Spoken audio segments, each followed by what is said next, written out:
Hey RATBAGGERS, it's Jade, finishing off my series where I show you how to play Core Keeper. In the first part, we took care of the first 5 bosses and I explained a lot of the starter game, culminating in unlocking the barrier wall. Part 2 was me taking on all the slime bosses and various drops you can get, as well as the 2 major story bosses from the Sunken Sea and the Desert of Beginnings. And today we're going to be exploring the final biomes, the passage, as well as the Shimmering Frontier. Also take on the Atlantean Worm, the Hydras, and the final 2 bosses of Core Keeper for now. Huge spoilers ahead. Obviously go and watch the first 2 parts of the game if you're still having trouble even getting started before you watch this, and let's go. Okay, so we're going to start off pretty much going and conquering the Shimmering Frontier. Now Shimmering Frontier isn't like a lot of the other biomes, it does spawn in each of the 3 major ones, the Aesios Wilderness, the Sunken Sea, and the Desert of Beginnings. You can also find it in larger quantities as you go closer to the outer ring, which will be the last biome, the passage. The idea being that you won't even be able to maybe break the walls of the Shimmering Frontier, the crystal walls, until you've got high enough level in mining and you've got the appropriate gear. So it is something that you may have to revisit, even put a marker down to come back to later if you can't find an entrance to any of the caverns or dungeons. It is a pretty dangerous place. We've got various different types of enemies, as well as the radiation crystals which do damage as you get closer to them. There is a special suit that you'll be able to get hold of once we complete a special event that we'll find in some of the dungeons inside the Crystal Shimmering Frontier. First, some basic stats. Crystal walls that encase obviously the Shimmering Frontier. If you want to break through within 5 hits, you're going to need a mining damage of over 700. And if you haven't got your mining damage above 630, then you might as well forget about it, as it will take 10 hits to go ahead and get through 1 piece of the crystal. Crystals themselves, you might have trouble with them, as they have 800 mining damage needed to go ahead and break them open. Now they're a needed resource, but they're not the main thing really. It's the solarite which is the main ore that you'll be getting in here, and the gleamwood. The gleamwood obviously is the next upgrade in terms of wood, but also makes some really nice decorative items, especially as they do glow quite a lot. So various dangers, including the Mimites. These are the guys that are chasing me right now. Pretty devious as they disguise themselves as the sun crystals that you see here as well. And they have over 1800 health, just to give you an idea of what kind of level you need your gear to be. And you've got the Nidopeds, which are pretty tough as well, over 2000 health. They basically have a chance of spawning from the crystal ground or the walls. And last big danger is the orbital turrets, which is quite a sad name given they look like a living creature of sorts. But yeah, it's pretty much like a fauna deer that will shoot laser beams at you. They give you a lead up to tell you what aim they're going to have, and you can get behind their shield to hopefully do damage behind them. So they're the 3 main dangers alongside the radiation crystals that you'll have to deal with. It's a very pretty biome and there are some nice things to go and get and explore. Obviously 2 new crops, Lunicorn and Sunrise. If you're rolling with a mage or warlock class, the Sunrise itself is good for magic damage and the Lunicorn is good for minion damage. You will obviously need pieces of the crystal floor or walls to go ahead and plant these in. And you do have this guy as well, the Crystal Snail. These guys are harmless, they won't destroy or hurt you, but they will clear out and make passageways through the crystal blocks. So it could actually be a good thing to leave them be unless they are heading towards a big deposit that you're about to mine, as if they destroy it, I do believe it destroys the ore too. Sadly, you can't tame them or bring them back. If you do go ahead and kill them, you'll get some ore. If you damage their shell, you can actually get a bit of ore from them, and then eventually, if you leave them alone, they'll regenerate more of that shell, and you can go ahead and carry on farming and getting more pieces of ore from them. But as a reliable farming method, it isn't something I recommend. It's way too slow with this method, and there's just better ways to go, obviously digging through the crystal to get more of the ore. The only other real benefit of killing them is that you'll get some meat, but they spawn so rarely and they'll only spawn the one time, they won't respawn. You are just better off leaving them be. Fishing in the waters around here, as lots of fish will give you either massive amounts of movement speed, extra massive health, and some that can increase the overall damage of your minions too. So this biome you can find, as I said, in the Sunken Sea, in the Aesios Wilderness and the Desert of Beginnings. Anywhere from like 900 blocks from the core to nearly 1200. Before eventually it does settle and become a full ring that you'll see going all the way around. So apart from getting them resources and trying to survive against new creatures, we are looking for specific dungeons. These are called tech labs, and you'll notice usually they've got a giant circle in the middle, which will have something where you have to basically survive for a period of time and hopefully then be able to get access to the last final NPC. Not every crystal biome will have one of these dungeons inside, so you may need to go and explore various different biomes and just look around as soon as you find a crystal to hopefully see if they've got one. But you will be able to recognise the arena. It'll have this green dial that will start going green as soon as you stand on it or in the zone, and then you just simply got to stay in it as long as you can against various different enemies. Some of these will be literally just the orbital turrets, otherwise some of them will just be mimites or a mix of both. If you step outside the green circle, then it will start resetting the countdown. You can see you're losing progress. So it can be challenging, but not impossible. The enemies will get more tougher and more of them as it progresses to the very end, and then you'll finally do it and break open Materializer. Now this is something important to note. Inside the chest you'll find various loot, but what we're really looking here for is one of the ray guns. The obliteration ray to be exact. Also got a good chance of picking up some of the Cosmo armor, which is really good for mining too, and we need the nuclear battery, which is what we're going to use to summon a new NPC. Various other bits of good loot as well, giving extra critical damage and more, and you normally find some jewels from whatever biome this crystal shimmering frontier is situated in. So any of these crystal biomes in the Aesionos wilderness, you will find emeralds. Find one in desert, it will be a ruby, and find one in the sunken sea, it will be a sapphire. It's only a percentage chance of finding loot, just like a lot of the other chests, so you may have to again go and explore more to get hold of the ray gun or the obliteration ray. So we'll park that for a second. Once we've placed down the nuclear battery down, the NPC will spawn, and you can see you can go buy stuff, including the bait pillar, which you need to take on the Atlantean worm. It costs nearly 3,000 coins, so it's pretty expensive. You also get some lunar cheese and some potions that do more damage, but mean that you take more damage too, as well as the hazmat suit, which can be helpful for going and harvesting lots of the radiation crystal. The radiation crystals aren't much use, so I wouldn't go ahead and harvest too many of them to bring back home, unless you're going to be going deep into mob automation farming, where they can be used to kill a lot of mobs. And just the last note on items that you'll be getting from the Shimmering Frontier, things like the ninja gear, that's where you're going to have a chance getting it, either from some of the locked solarite chests you might find, or a drop from some of the millipedes. Of course, just like the other biomes, you will come across big ore deposits that you can go ahead and set your drills to auto mine. There's a few scenes worth paying attention to increase your mining damage. If you go and explore this one, the Tower Shell, it will give you the Tower Shell necklace, and that gives a huge amount of mining, 188 damage. And if you're looking for one of the best clubs in the game, the Crystal Club, then this is where you can find this guy in the wreckage of this alien creature. It does have chances of dropping from other places and other creatures too, but yeah, this is a guaranteed roll. In general, the Shimmering Frontier is a good place to go ahead and get the jewels needed to use at your upgrade bench. You get many of the jewels as a reward, as I said, for completing the mini Materializer dungeons, and also as a chance of finding in a lot of the solarite chests, and maybe as drops from enemies here too. Just remember, if you're looking particularly for one type of gem, you need to head to the major biome that the Crystal Shimmering Frontier might be in, i.e. the desert, the Aesionos wilderness, or the sunken sea. So, time to take on Atlantean worm. I've put it here because in terms of progression, I think this is where the boss really should be taken on before we face off against the Hydras and the final bosses. So, go and get the bait pillar from the Brave Merchant NPC. You will need to make sure you've got a very, I would say, fast boat. It's pretty much the only reason I think you actually need this type of boat, as the other boss fight Omranth, you don't really need it, and maybe just getting around, you can mostly avoid a lot of the technical attacks, even in the slow one. Of course, you've used the hologram pods to go ahead and find the Atlantean worm with the scanners.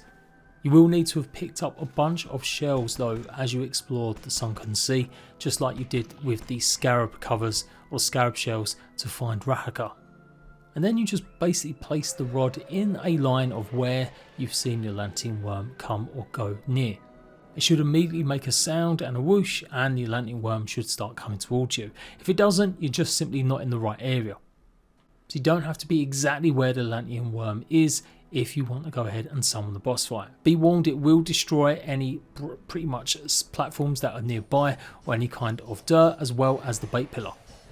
It's a formidable opponent, absolute tons of health, and your best bet is to use obviously range so you can hit it from the back. Now, as I said, this is the order that you're meant to do it in, but you can see I've got a pretty souped up obliteration ray. That's something that you'll only be able to get once you've gone through the passage, and I basically did this after I completed all the other bosses. But the obliteration rate should make short work of this if you manage to find one in the Crystal Frontier as well, Human Frontier. If it ends up splitting, it will mean that you've got 2 or 3 of these guys, so try and concentrate on the ones that have split and kill them first. Each one of these segments has got nearly 10,000 health, and it can be challenging. So you will have to craft another bait pillar to go ahead and face it again. So yeah, you don't want to be doing that. You really are best advised to just follow the tail as much as possible and stay well clear of the actual front. Now luckily I had a bed placed down at my teleport or fast travel point, and I put this fairly close. But again, like you can see here, it will destroy even the portal to the waypoint. I just about managed to get back inside my boat and continue the fight. At various points, the front of the Atlantean worms will basically summon a big ball of electricity that then spreads out in multiple balls. They can do a lot of damage, and that's something you want to avoid, and also getting run over by them directly.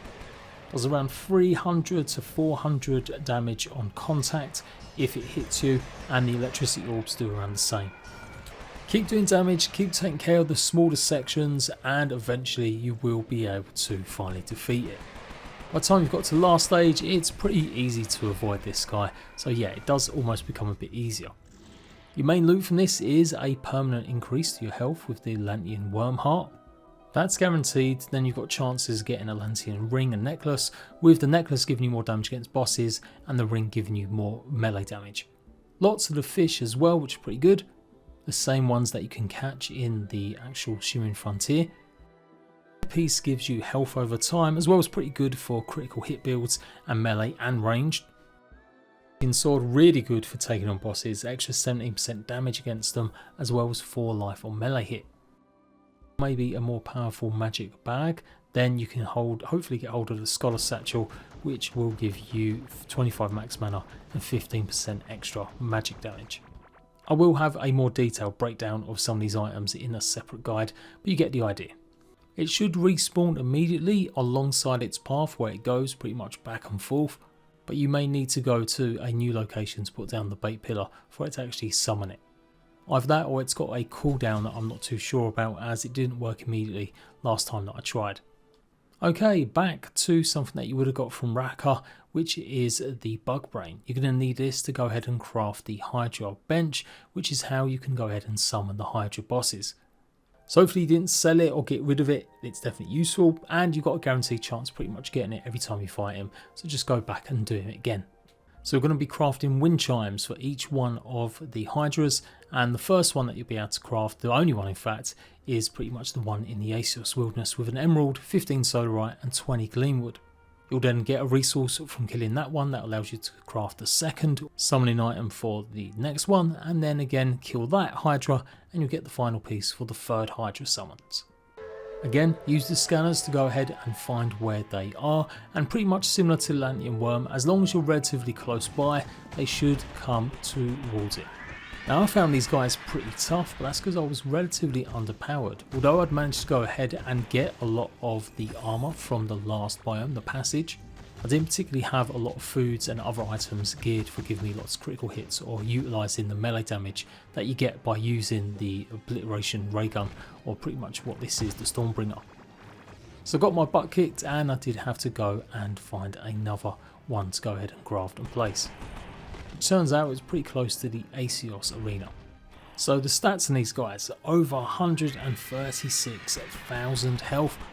It also regenerates its health every 5 seconds if you're not doing more damage towards it. That's why you can't really just wail on it from distance too much. You do have to get in pretty close, and a whole host of separate abilities. It can drag you in with its kind of whirlpool, kind of typhoon shake. It summons these little nature worms that have 4,000 health and can do upwards of 300 damage. It has its own little swipe it can do and hit you, and then it's also got its own blazer that it fires too. The shockwave that it will summon some walls for you to basically hide behind is the most damage dealing, so that's something you've got to avoid the most, doing over 500 damage. If it pops out right underneath you, it's relatively low, only about 80 to 90 damage, and you just have to keep wailing on it, hopefully avoiding any of the rocks that fall down from the ceiling until you get it on pretty much a stunned status, and then you can do even more damage, actual real damage, rather than just reducing its shell. Also look out for the thorns it can summon underneath you if you're trying to just stay still somewhere, maybe protected by really high level end blocks that you're hoping will withstand the punishment. Kill these to actually finish the game, and you should get a pink Hydra eye, which is 3 of them in fact. One of these will be needed to go ahead and craft the next item for the next Hydra. The Soldier Hydra will increase your maximum health by 10% also too. Farming these guys also gives you a good chance of getting the Arcane Monk magic gear, which is pretty much one of the best or last magic gear sets you'll get. You've got actually a really good chance of picking up Druida's Ring, which increases poison damage against poisoned enemies, as well as some critical. The Hydra Bone Shins, good overall health and damage, also stunning targets on melee and increasing melee and range attack speed. And you've guessed it, it's part of a set that you'll get by killing the other Hydras. And the Hydra's Tooth is another accessory that you can pick up, and it's pretty much going to do triple amount of damage, as well as increasing the range damage that you do. Lots of other valuables and goodies, including solarite ore, and that's pretty much it. Time to move on to the second. So again, the sun can see, this time it actually pops up pretty close to where I fought the slime morpher boss. So instead of it just absolutely getting more health and stuff, it's actually got pretty similar stats. In fact, the damage it does is slightly less than the previous Hydra, but you can see there's 2 of them now. You've got a ghost one. Always ignore that, you won't be able to do any damage against it, simply just need to outrun it and get out of its way. It's effectively a ghost of Hydra, the first one that we just fought, meaning it will have all the same abilities that it had. Hydra itself has got a new ability. It will summon a crystal or ice crystal on the floor, or rather spit it out. It's important that you go and destroy this as soon as you can, as it's easy to actually destroy with only maybe a few hits, but them actual bullets it's firing, the ice shards, can do a huge amount of damage. Obviously this boss fight is tough, because even when you get Hydra down, then Hydra will still be going in its ghostly form, and then it will attack you even more. So you might not be able to get as many hits in as you would previously when actually Hydra is stunned. And again, it's that ground shockwave that happens when she's trying to pull you in with the actual tornado that you have to be really careful of and try and get behind some sort of pillar or further away. Eventually kill it and you will get lots of goodies again, more chance of getting jewels, so just like you got emeralds by taking on the first one, this one you've got more chance of getting lots of sapphires. The soul power itself is going to increase your armor by 10%. Like a Hydra shield, bone shield, that will give you health when you're below a certain level. Another chance with the Hydra breast bone plate to do a lot of stun damage and extra increased melee. And Hydra's ring will give you extra critical hit damage, but also reduce the reduction of slowness movement from slime, as well as apply slippery movement. Of course, another crafting item that you'll need to now summon the third and final summoning for the third Hydra. And just a little FYI, each one of these summoning items will need certain jewels from that biome, so you will need sapphires, rubies and emeralds. And can you guess what it's going to happen now? Yep, it's going to be a new Hydra plus the 2 ghosts of the previous one that you just fought. Similar stats in terms of health and overall damage from a lot of its attacks, but its unique attack is that it will fire magma balls, pretty much like you've seen when you've got hit by the Hive Mother with the slime. It will tell you when they're about to fall, usually in quite a big long line. So either go ahead and get the fish that can give you immunity to fire, or maybe look for the armor that you can get from maybe the magma and the molten quarry slime areas. Even with the best OP gear, there are stages to these boss fights, so you won't be able to kill it all in one go, no matter how strong or upgraded your gear is.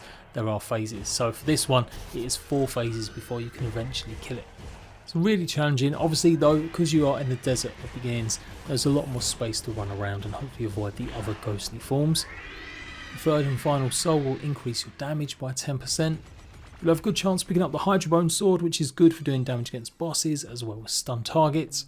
The Bone Helm does good damage against stun targets again, but also increasing your critical hit. I'm not really a huge fan of this armor set. You only need 2 pieces to get the bonus, which will basically give you a 20% chance on melee hits to increase range damage by 30%. May be good if you really do switch it up quite a lot in between attacking big targets or bosses. If you're looking to create a big fire build where you do lots of fire damage, then the necklace is good. Hydra's necklace gives extra health, obviously armor, but 18 burn damage applied on hit, plus 15% damage against burning targets. And just like I mentioned, again, more chance of picking up lots of the arcane armor sets, as well as the Scholar Satchel and even the Suncooler, which is a staff that fires projectiles that do explosive damage, I do believe, and it's pretty powerful, but you can get it from Asios. So what's next? Well, you have to go and speak to the core and it will give you the location of the core commander, which can be usually found in the desert beginnings. It will be surrounded by these rocks which do have radiation damage, so you will have to take care of them pretty quickly. You actually get shards from these that can be combined into the crystal meteor chunk, which is an offhand item that will increase the amount of damage that you, your pets and your minions all do, but it does take away a percentage of your armor. Just have all the chunks in your hotbar and then go to use and combine like you would any other item, and then it will go ahead and make the actual crystal chunk meteor. It's pretty powerful, especially if you have got an absolute massive amount of minions, but otherwise I don't rate it that much. Once that's done, then you go and interact with the actual meteor itself and activate the boss. This is absolutely the final story boss, although there is one more that I've got to show you that you take on when you get to the passage.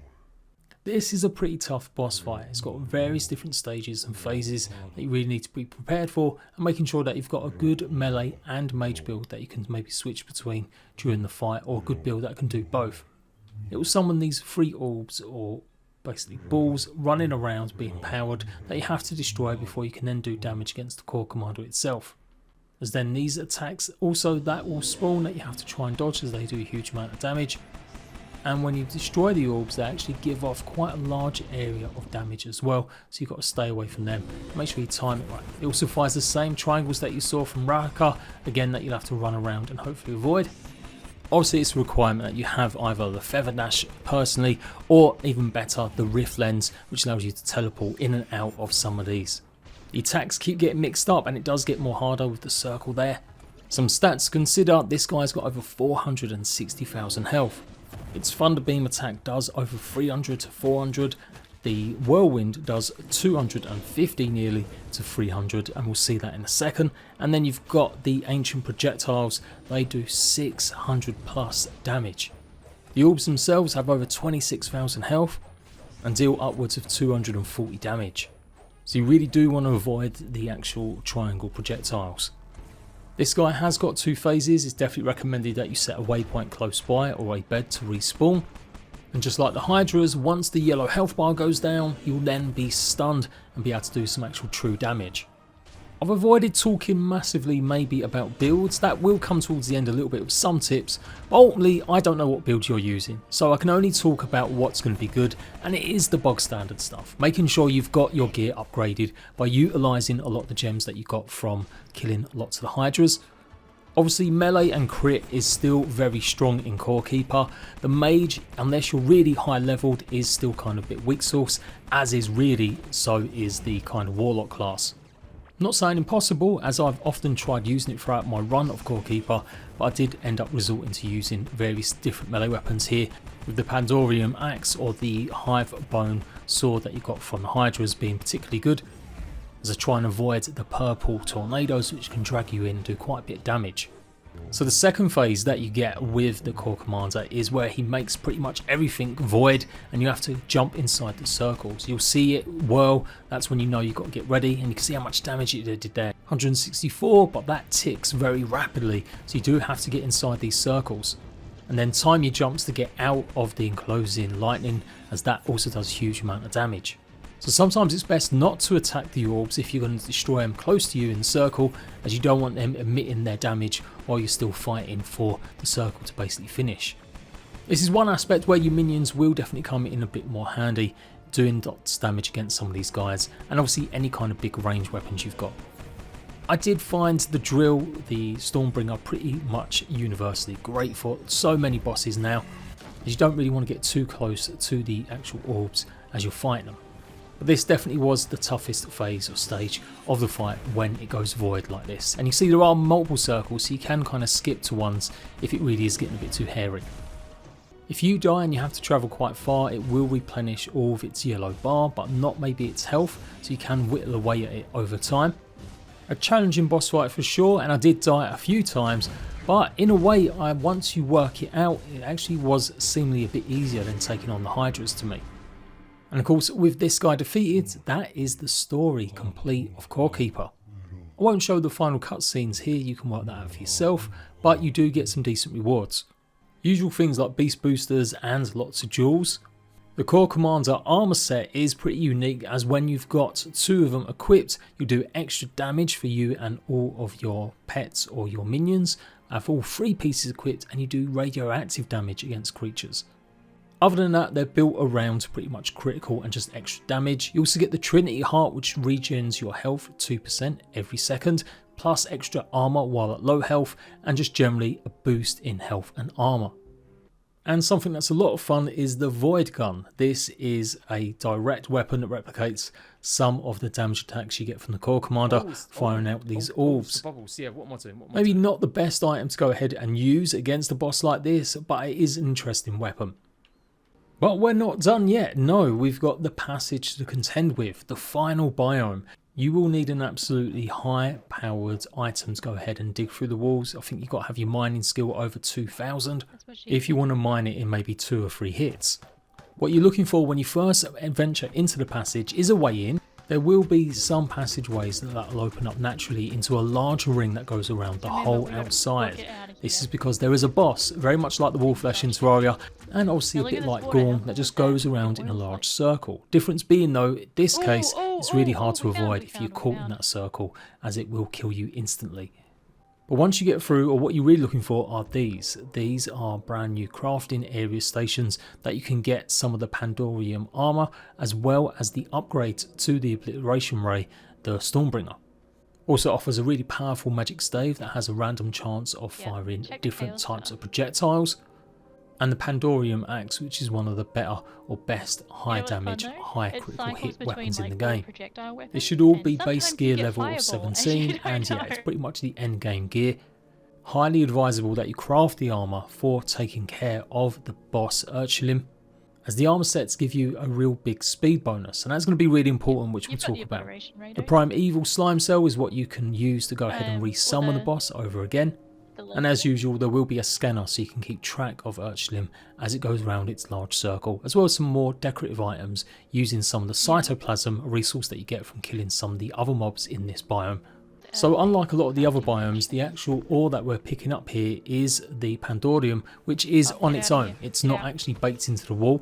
So again, you will need a pretty high mining damage to do so. This is a very dangerous area the first few times you go in. You've got these guys, sulfur worms that leave pretty much sulfur bombs, and they can really do a huge amount of damage if you get caught in them.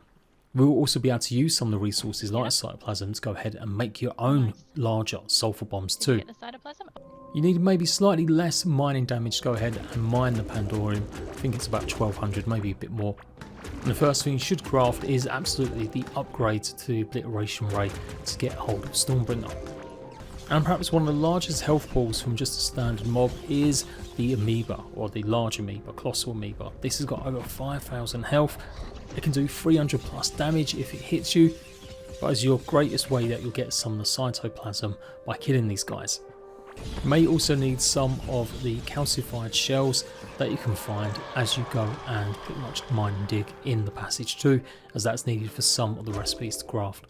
So essentially that's it. You explore this biome, you look out for the sulfur bombs that can literally grow and drop, obviously the big main little mobs, and Urchulim, the huge humongous boss that travels around.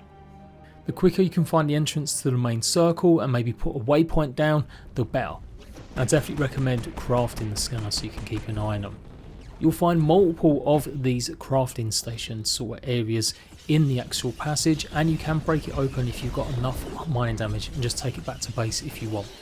There are some specific dungeons which can also be good if you're brave enough to run around, even if you're trying to just avoid a lot of trouble.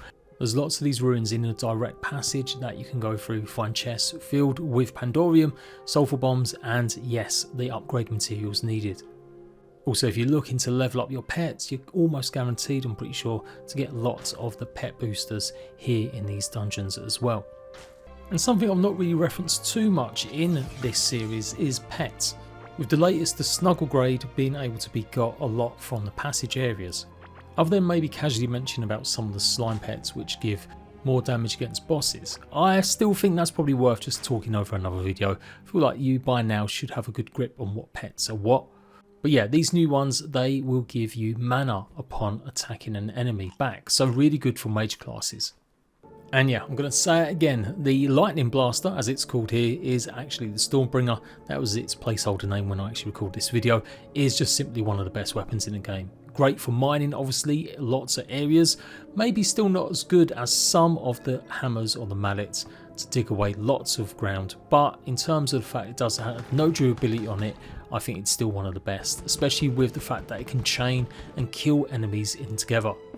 It won't be as effective breaking through the walls, you will need other stuff. The sulfur bombs can actually break through the fossil walls here too. But hands down, it feels almost too overpowered having the Stormbringer, as it is just so powerful for taking care of mobs. So is it any good for taking on Urslim? Well, here it is. It's got 3 eyes that you'll have to destroy before the main bulk of the enemy will pop out. If you get anywhere in contact with the front of this, it will kill you, doing up to nearly 2000 damage. So as I know, there's no way to get over 2000 health, so you will die pretty much always unless you've got a high dodge chance. It doesn't take any damage from the back, so you have to get in front of it obviously, and that means your pets and your minions are pretty much going to be almost useless. So I tried a bunch of times to kill this. In fact, it took me days in between jumping on doing other stuff, and effectively I found that the magic class and others maybe weren't always as good, and that maybe eventually I would have to switch to a melee build. But in reality, I do believe it's a lot simpler than I gave it credit for, and actually the one occasion that Stormbringer maybe isn't the best weapon to use. It will carry on going even when you've defeated it a couple times and the main membrane has popped out. It'll actually speed up, so you have to have a lot of speed. This is where obviously the Pandorian armor will come in use, but any other kind of armor that's going to give you a speed boost. Owlux will probably be one of the better pets to have, a fully upgraded one to give you that extra speed. And upgrading any of your accessories, which is something you can do if you didn't realise using the upgrade bench. So again, extra ways to give yourself increased speed. It goes in a large circle, so there will be different angles that you have to contend with, and simply put, you will end up maybe getting trapped unless you have absolutely memorised big layouts. And because I was kind of conditioned to thinking I was going to use the actual drill or the Stormbringer, I was maybe a bit too close to it always. For sure, you want high damage, high critical weapons when you're taking Urslim itself when it pops out. It's far too slow to set up bombs and stuff, so I wouldn't recommend that unless you can really place about 10 of them. With a great critical hit build as well as the axe or maybe the hive bone Hydra sword, then that is definitely going to be something you can use. But speed and range is key for avoiding this. So bomb peppers, obviously by this point you should be focused on using gold crops. If you haven't got to the point where you are getting lots of the gold crops, then you simply need to just keep growing as many of the plants as possible. And don't forget to cook them into meals and sell the surplus so you get lots of coins. Now for sure, Stormbringer's doing a lot of damage, or it seemingly was there, but there are definitely better melee weapons to utilise. I pretty much went with still this armor set when I was actually doing damage against Urslim up close, but otherwise I had switched to my robe set, the monk set, as this gave me a chance to do a lot of magic damage through a very basic stave. I did upgrade it up to I think level 18. Instead of worrying about foods that were going to give me health, I focused on extra mana damage, so again utilising some of the sunrise, anything that would give me extra critical hits. I'm pretty close in this clip, but this gave me the freedom to actually get a bit further ahead, which was going to be more important after it come out and started increasing its speed. Then switched over to the Pandorian armour using the Pandorian axe, and with the critical hits here doing a huge amount of damage. Urslim's health pool nearly reaches 250,000, and a bit like the core commander, which I maybe didn't mention, is it's soft capped in terms of damage. You have to pretty much whittle down the core commander's shield at least 2 times, maybe even 4 times before you can finally finish it. you have to get rid of Ursulim's bulbs 4 times before you can actually deliver the final blow. If it does manage to get you and you die, then the bulbs won't regain their health, but Ursulim's main health will. So if you run out of potions, you've defeated 2 of the bulbs or the eyes, then you can go ahead and regroup, go and get some more resources and come back. But ideally you want to be doing this in one setting. And yeah, with a new range set, and this would obviously work for a powerful range character as well with my mage, I was able to get more distance and keep away from Ursulim. Switching over to that high yield impact with a critical hit build, using the strange potions that I got from the Brave NPC merchant as well to give me extra damage, and combining with some of the other potions and obviously foods. I personally think this is almost impossible without the Rift lens. You can take time and go and paper over all the gaps and cracks with just regular dirt if you want to make life a bit easier, but that is really time consuming. It was something I had considered originally, and also maybe clearing out some of the dungeons that have got narrow corridors that you might have to make sure you've got a space to get through. But ultimately you should be able to take this guy on and have the reflexes to move around as long as you're keeping it as far away to the left as possible and you've got good enough range. Also at that range your minions might actually be doing a bit more damage, as like I said they were seemingly pretty useless as they wouldn't really be aiming directly for Ursulim or the bulbs. Ursulim has got a unique armor set that you can only get from him, the fossil armor, which is pretty much the endgame explosions demolitions class. That's with 2 pieces equipped. With 3 pieces you're going to do extra damage to all nearby enemies when you take damage. You can only get these pieces by killing Ursulim, so yeah, you will have to grind away. Lots of gemstones and another permanent increase item in the Michidom I guess piece, which increases your health to 100 permanently. You got a good chance of picking up more squishy eggs from killing Ursulim as well. Just like with Gorm, there will be a special summoning area that you'll have to go around that whole circle to hopefully go and find if you want to fight him again. But there we go, we've reached pretty much the conclusion of this series where I take you through how to complete Core Keeper. Here's pretty much my base stats that I finished off with at the very end. Only managed to max out my actual range skill. And I guess just a few final quick tips. Yes, you do want to make sure that you've got golden crops by now. In fact, you should have made sure you got them pretty much by the time you start exploring and thinking about taking on at least the last Hydras. It's a massive bonus if you've been growing lots of crops that you've got golden crops growing much sooner. And for now, critical hit builds seem to be the best way to go. You can absolutely do it with a magic build, but don't underestimate the need for having good items with good movement speed.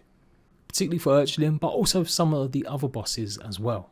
You'll have wanted to upgrade and kept any of your older gear if you really love using it. Make sure it's at least level 17 to 19 now, which does require a huge amount of the Pandorium as they are required for the last 2 levels, 18 and 19. And to get jewels, then it is best to go around farming either the Shimmering Frontier, killing the Hydras, or running around the passage and looting some of the chests. Hopefully this has been helpful to you. If it has, leave a like. Make sure you're subscribed. I'm currently editing my 100 days of Core Keeper and that's coming out very soon. Until next time, Ratbags. Bye bye.